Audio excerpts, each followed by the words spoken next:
Alors voilà, on a un paragraphe là. Je clique, oui, vous avez un paragraphe. Il termine par un signe dièse, mais c'est l'équivalent d'un signe de fin de paragraphe. Ça indique qu'il y a une ligne de texte. Donc je clique n'importe où dedans et je vais dans la palette texte paragraphe. Et là-dedans, on a filet de paragraphe.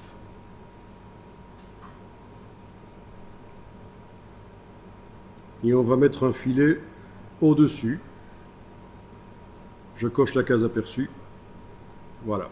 Alors, il n'est pas vraiment au-dessus, mais en fait, il faut régler le décalage pour qu'il aille au-dessus. Ah oui, d'accord, voilà. L'épaisseur, 0,5 points si on veut. Voilà. Ok. Et donc, vous retournez là dans filet de paragraphe si vous voulez modifier. On a aussi la possibilité d'en mettre un en dessous. Là aussi, on va régler le décalage. Mais bon, Comment vous avez fait pour qu'il aille réellement en dessous? ici, finalement, je vais désactiver le filet du dessous. Je ne garde que celui du dessus. Bien. Je vais réduire un peu la hauteur du bloc avec la flèche noire, de manière à rapprocher le texte. Voilà. Et voyons ce que ça donne dans le document. Je double-clique sur une page, je passe en aperçu. Voilà, vous voyez ce que ça donne. Bon, finalement, je mettrais bien un filet juste uniquement en dessous. Je reviens dans mon gabarit, dans filet de paragraphe, filet du dessus. Vous savez que je peux utiliser un filet du dessus et le décaler pour qu'il aille en dessous, en fait. Hein. Voilà, c'est vraiment indicatif, en fait. Filet du dessus, filet du dessous. Ok. Voilà ce que ça donne. Vous avez certainement déjà vu ça. Là aussi, je pourrais travailler en deux fenêtres pour ne pas devoir voyager du gabarit vers les pages. Mais voilà, ça peut cadrer un peu la page, ça peut être intéressant.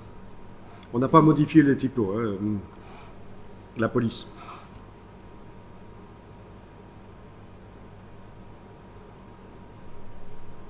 Ok, donc dans le gabarit, je vais ici choisir la police de caractère pour ce texte.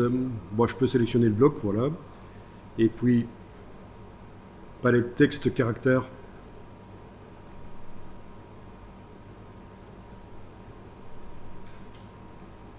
Ok.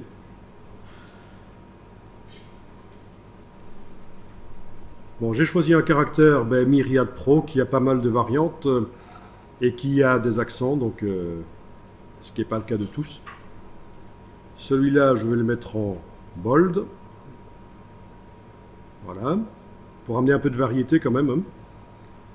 Hein. Celui-là, je vais le mettre en italique.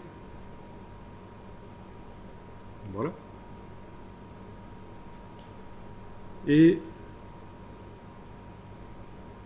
en sélectionnant le bloc.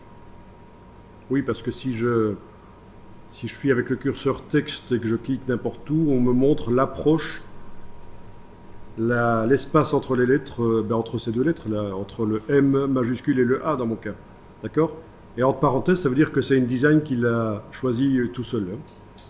Mais je voudrais changer en optique et donc je suis obligé d'avoir la flèche noire de sélectionner le bloc ou de sélectionner toute la ligne, triple clic avec... il veut pas, si triple clic, voilà. En tout cas, voilà, si le curseur est inséré entre deux lettres, ici, ça vous indique une valeur, hein, mais voilà, là je choisis optique, et normalement la qualité sera meilleure qu'en métrique. Ça se voit surtout sur la droite, là. Un peu d'approche de groupe aussi, augmentée. Enfin, ce sont des choses qu'on a vues. Et voilà, nous avons donc un filet.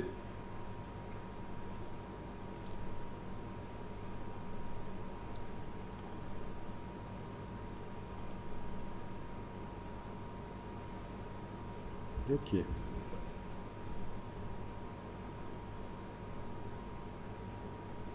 Cet arbre est décidément trop grand. Le texte là de chaque côté devient vraiment foireux. Ok, là ce sera un peu mieux.